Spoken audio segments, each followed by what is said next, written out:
ഇരിക്കും.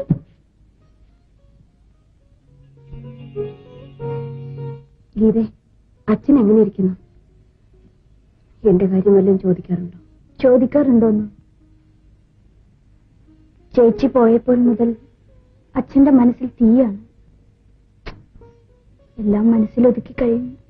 എന്നിട്ടും അച്ഛൻ ഇതുവരെ ഒന്നും ഇങ്ങോട്ട് വന്നില്ലല്ലോ. ചേച്ചി അങ്ങോട്ടും വന്നില്ലല്ലോ. ആ ചേച്ചിക്ക് വിശേഷമൊന്നുമില്ലേ?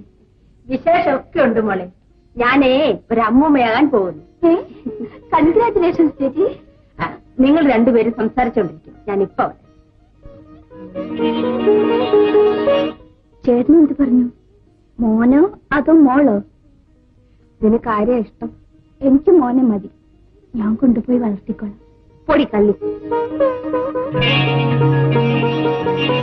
നമ്മളെ കാത്തു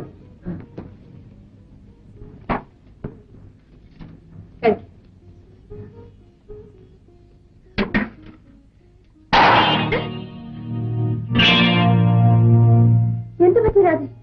മതി മതി, എന്നോടൊന്നും ചോദിക്കണ്ട. ഞാൻ ആരുമല്ലല്ലോ. രാധ ഇവിടെ വരും. ഇവിടെ ഇരുന്ന് സംസാരിക്കാം. കാപ്പി കുടിക്കും. വേണ്ട വേണ്ട, അനിയത്തി വന്നപ്പോഴേക്ക് എന്നെ മറന്നു.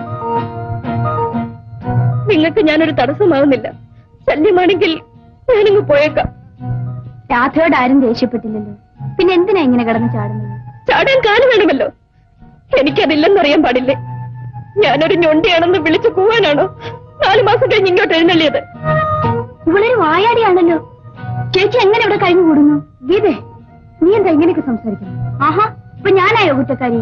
നാത്തൂനല്ലേ എടുത്ത് തലയെ വെച്ചോ. എനിക്കതിന് നേരമില്ല. ചേച്ചി ഇത്ര പെട്ടെന്ന് ഇങ്ങനെ മാറിപ്പോയല്ലോ. ചേട്ടത്തി എനിക്ക് ഞാൻ കാരണം വഴക്കൊന്നും ഉണ്ടാക്കണ്ട. ഞാൻ എല്ലാവർക്കും ഒരു ഭാരമാണല്ലോ. ഞാനങ്ങ് പോയേക്കാം.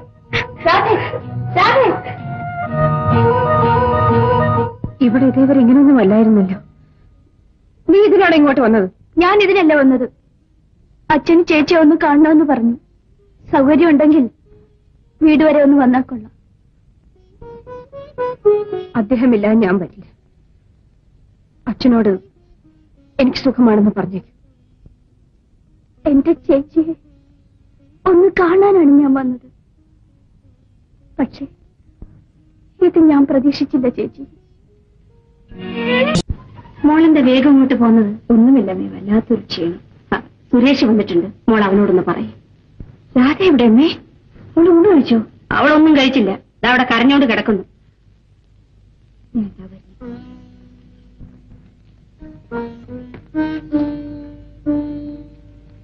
രാധേ, രാധേ, ഡാൻസ് സുന്ദരമായിരുന്നു. നീ കൂടെ ഇല്ലാത്തത് കൊണ്ട് എനിക്ക് ഒരു രസവും തോന്നിയില്ല. ഞാനിങ്ങി പോന്നു. നീ ഒന്ന് എഴുന്നേറ്റ്. ഇങ്ങനെ ഒന്ന് പിണങ്ങിയാലോ? നമുക്ക് ഊണ് കഴിക്കണ്ടേ? ചേച്ചി ഒന്ന് വെറുതെ ഇരിക്കുന്നുണ്ടോ? നിന്നെ ഞാൻ എഴുന്നേൽപ്പിക്കും. ചേച്ചി ചുമ്മാ എനിക്ക്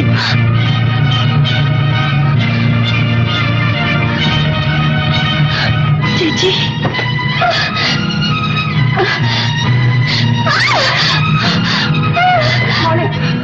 എന്ത് പറ്റി മോളെ? മോക്ക് എന്ത് പറ്റി മോളെ? എന്താ എന്ത് സംഭവിച്ചു? രാധ എന്താ? രാധയെ വിളിക്കാൻ വന്നപ്പോ ഞാൻ കാല് തെറ്റി വീണതാണ്. അമ്മേ, ശ്രീരാം മുറിയിലേക്ക് കൊണ്ടിരിക്കുകയാണ്. ഞാൻ ഡോക്ടർ മാധവിക്ക് ഫോൺ ചെയ്തു. ചേച്ചി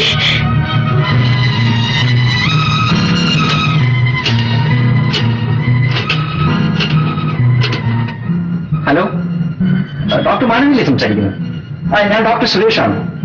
പിന്നെ ശ്രീദേവിക്ക് ഒരു ചെറിയ ആക്സിഡന്റ് ഉണ്ടായി. അവളിപ്പോ ഫുൾ ടൈം പ്രഗ്നന്റ് ആണല്ലോ. ഡോക്ടർ കൂടി ഒന്നിങ്ങോട്ട് വന്നിരുന്നെങ്കിൽ ഞാൻ ഇവിടെ തന്നെ കാണും. Thank you doctor.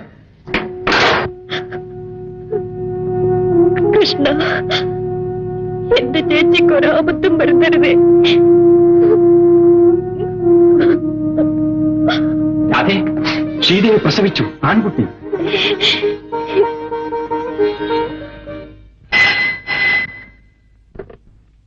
ഹലോ, ആരാണ്? സുരേഷ് ചേട്ടന്റെ വീട്ടിൽ നിന്നോ? ചേച്ചി പ്രസവിച്ചെന്നോ? ആൺകുട്ടിയോ? ശരി. അച്ഛാ,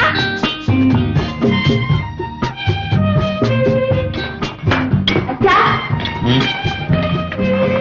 എന്താ മോളെ? അച്ഛൻ ഒന്ന് വാ വിളിച്ചേ. വാ വിളിച്ചേ. ഒന്ന് വാ വിളിച്ചേ. ഇനി ഒന്ന് കണ്ണടച്ചേ.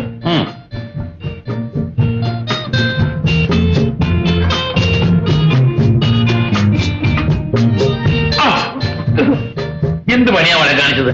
ചായ കണ്ടോ എന്റെ വായിലിട്ടത്? അച്ഛാ, ചേച്ചി പ്രസവിച്ചു ആൺകുട്ടി. ഞാൻ അപ്പൂപ്പനായിരുന്നു. മോളെ, അവർക്ക് വിശേഷം വല്ലതും ഉണ്ടോ? നീ അന്വേഷിച്ചോ? വിശേഷമൊന്നും ഇല്ല. ചേച്ചിയും കുഞ്ഞും സുഖമായിരിക്കുന്നു. അച്ഛാ, ഇപ്പൊ അവിടെ ഡോക്ടേഴ്സിന്റെയും നേഴ്സുമാരുടെയും ഒക്കെ വലിയ ബഹളമായിരിക്കും അല്ലേ? അത് പിന്നെ അങ്ങനല്ലേ മോളെ, വലിയ തൊഴിൽക്കാരെല്ലാം ഒന്നിച്ചുകൂടും. നമ്മള് മാത്രം. അതെന്താ മോളെ, നമുക്ക് അങ്ങോട്ട് പോയേക്കാം. നേരെ അച്ഛാ. പിന്നെ ഇപ്പഴാ എന്റെ അച്ഛൻ നല്ല അച്ഛനാണ്. ഞാൻ എപ്പോഴും നല്ല അച്ഛ, പക്ഷേ എന്റെ മക്കളും മാത്രം. മോളെ, അവള് പ്രസവിച്ച് കിടക്കുന്നത് അവന്റെ വീട്ടിലാണോ അതോ ഏതെങ്കിലും നഴ്സിംഗ് ഹോമിലാണോ? അല്ല, അവരുടെ വീട്ടിൽ തന്നെയാ പ്രസവിച്ച് കിടക്കുന്നത്. അവളുടെ വീട്ടിൽ വെച്ചോ? എന്താ ഞാൻ വരുന്നില്ല മോളെ, മോൾ തനിച്ചു പോയാൽ മതി. ഒരു മുത്തച്ഛനായ സന്തോഷത്തിൽ അച്ഛനെല്ലാം അങ്ങ് മറന്നു. വല്ല നഴ്സിംഗ് ഹോമിലും മറ്റും ആയിരുന്നെങ്കിൽ അവളെയും കുഞ്ഞിനെയും ഒന്ന് വന്ന് കണ്ടാൽ കൊള്ളാവുന്നുണ്ടായിരുന്നു. എന്തിനാണ് അച്ഛൻ അച്ഛനെ തന്നെ ശിക്ഷിക്കുന്നത്? ചേച്ചിയുടെ ആദ്യത്തെ പ്രസവം ഈ വീട്ടിൽ വെച്ച് തന്നെയല്ലേ അച്ഛൻ നടക്കേണ്ടത്? അതെ കുഞ്ഞ്, നമ്മുടെ വീട്ടിൽ സാധാരണ നടക്കേണ്ടതൊന്നും നടക്കാറില്ലല്ലോ. സാരമില്ല മോളെ. മോളെ, അവളുടെ അമ്മ കുഞ്ഞുനാളിൽ അവളെ അണിയിച്ചിരുന്ന ആഭരണങ്ങൾ അച്ഛന്റെ സേഫിലുണ്ട്. നീ അതെടുത്ത് അവളുടെ മോന് കൊടുക്കണം. കൊടുക്കാം. ഇതോടൊപ്പം മുത്തച്ഛന്റെ എല്ലാ അനുഗ്രഹങ്ങളും ഉണ്ടെന്ന് പറയണം. പിന്നെ ശ്രീദേവി അച്ഛനെ കുറിച്ച് ചോദിച്ചാൽ അച്ഛൻ സുഖമാണെന്ന് മോള് പറയണം. അമ്മേ, കുഞ്ഞിനെ ഒന്നെന്റെ കൈ തരൂ. നിനക്ക് എടുക്കാൻ അറിഞ്ഞൂടാ. കുഞ്ഞിന്റെ പിടല് ഉറച്ചിട്ടില്ല മോളെ. എങ്കിൽ എന്റെ കൈ തരൂ അമ്മേ. അല്ല, ഇതാര് ഗീതമോളോ? വരൂ, ഇരിക്കു ഗീത. ഇപ്പൊ അനിയത്തിയുടെ പിണക്കമൊക്കെ പോയോ? ഏയ്, എനിക്കാരോടും പിണക്കമില്ല. ചേച്ചി, മോൻ നമ്മുടെ അച്ഛനെ പോലെ തന്നെയാണല്ലേ? ആ കണ്ണും മൂക്കും എല്ലാം. അല്ലല്ല, എന്റെ ചേട്ടനെ പോലെ തന്നെയാ. ദേ, ആ നെറ്റി കണ്ടില്ലേ അല്ലേ അമ്മേ? ഓടിയോടുന്നു. എന്റെ സുരേഷിന്റെ അച്ഛന്റെ തനി സ്വരൂപമാണ്. ഞാൻ കാപ്പി